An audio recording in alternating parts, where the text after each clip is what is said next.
Salam hörmətli tələbələr. Bugün mən sizlə maraqlı bir mövzunu paylaşmaq istəyərdim. Deməli, bizim Timmet Tədris Mərkəzində, Timmet Tibb kursunda təkcə tələbələrin tibbi fəaliyyətlərinin öyrənməsi deyil, eyni zamanda inkişaf proqramları da mövcuddur. Bir tələbəni biz həm tibbi bazadan hazırlayırıq, həm də karyerasının inkişafı üçün müəyyən təlimlər verilir və bu təlimlərin əsasında durur ki, bəzi tələbələr tibbi savadı yaxşı ola-ola, əxlaqı normal ola-ola tibbi praktikadan çıxardılır və ya işə daxil olub işdən bir müddətdən sonra çıxardılır. Bunun bir çox səbəbləri var. Bunun birinci səbəblərindən biri bu, yenə də deyirəm, akademik fəaliyyətlə əlaqəli deyil, bu davranışla bağlı, yəni tərbiyə ilə bağlı bir problem deyil. Burada davranış önəmlidir. Yəni hər bir tələbə praktikaya getməmişdən öncə bu 4 mərhələnin bilməlidir. Bu 4 mərhələnin əsasında birinci peşə etikası durur, ikinci klinik mühitin ciddiyyətinin dərk edilməsi durur, üçüncü ünsiyyət və emosional nəzarət zəifliyi durur və dördüncü komanda mədəniyyətinin olmaması.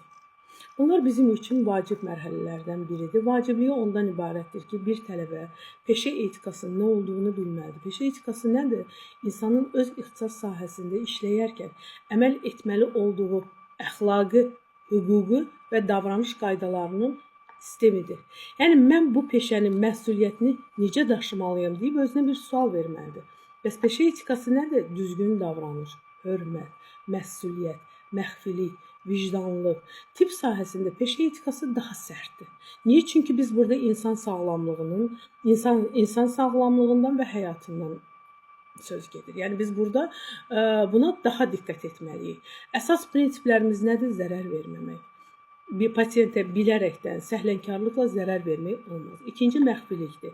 Pasiyentin məlumatını başqası ilə paylaşa bilmərik. Üçüncü hörmət və bərabərlikdir. Yaşına, statusuna, maddi vəziyyətinə görə fərq qoymamaqdır. Dördüncü peşəkar məsuliyyətdir. Yəni öz səlahiyyətindən kənar çıxmamaq. Növbəti komanda etikasıdır. Həkimin yanında artıq danışmamaq, gülməmək, laqeyd görünməmək.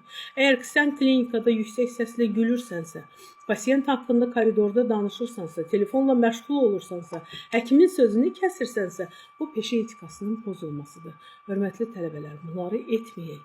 Bunları edəriksə, bizi klinikalardan, təbii ki, praktik yerlərdən uzaqlaşdırmış olacaqlar. Ağ xalat geyinmək bilik deyil. Ağ xalatı geymək məsuliyyətdir. Peşə etikası olmayan tələbələr təbii ki, klinikadan qovulur, reputasiyası işi itir və sonradan onlar iş tapa bilmir. Peşə etikası olan tələbə klinikada qalır, tövsiyə alır, tez iş tapır.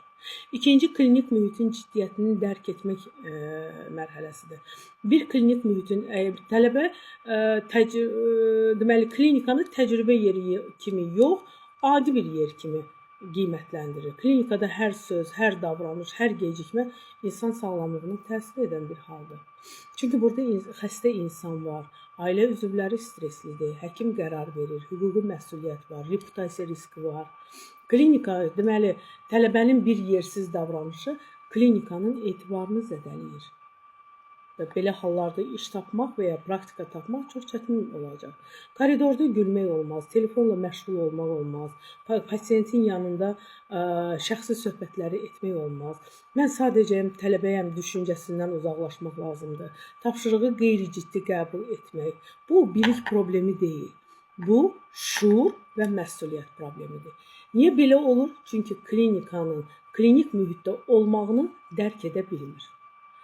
Növbəti ağ xalat az öncə qeyd etdiyimiz kimi status yox, məsuliyyətdir.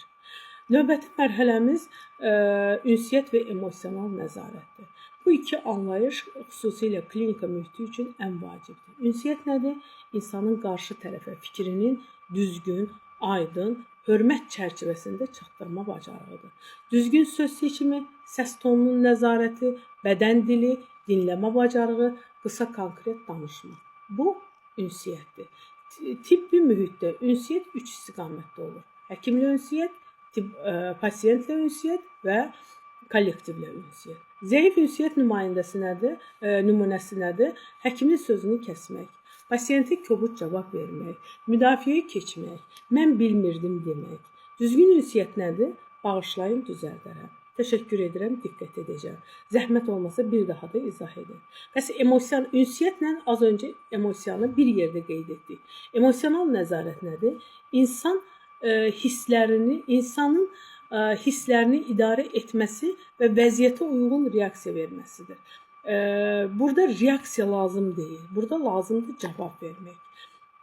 Çünki həkim streslidir, pasiyent ağırdır, ailə üzvləri gərgindir. Əgər tələbə də bu tənqidə qarşı əsəbləşirsə, qıcıqlanırsa, ağlayırsa, kobud cavab verirsə, bu praktikadan uzaqlaşdırmaya səbəb olan hal olacaq. Emosional nəzarəti 4 elementlə idarə edə bilərik. Birinci, özünüzü tanımaq, ikinci, emosiyalarınızı fərq etmək, üçüncü, dayanmaq, dördüncü, peşəkar cavab vermək. Yəni, hadisə, emosiya, dayanırıq, peşəkar cavab verdik. Məsələn, mən incidim, həkim mənə sərt danışdı, mən incidim. Dayandım, həkim mənə haqlı olaraq sərt dedi və həkimlə üzrxahlıq eləyirəm, bağışlayın, diqqət edəcəm deyib, işimə davam edirəm. Növbəti, sonuncu komanda mədəniyyətidir. Komanda mədəniyyəti bizim üçün niyə görə lazımdır? Bir qrup, komanda mədəniyyəti nə deməkdir? Bir qrup insanın, məsələn, eyni məqsəd üçün işləyərkən paylaşdığı davranış qaydaları, dəyərlər, ünsiyyət tərzi, məsuliyyət modelidir. Yəni, sadə dildə desək, komanda mədəniyyəti biz burada necə işləyirik qaydasıdır. Bu komanda mədəniyyəti bizim üçün vacib olan mərhələlərdən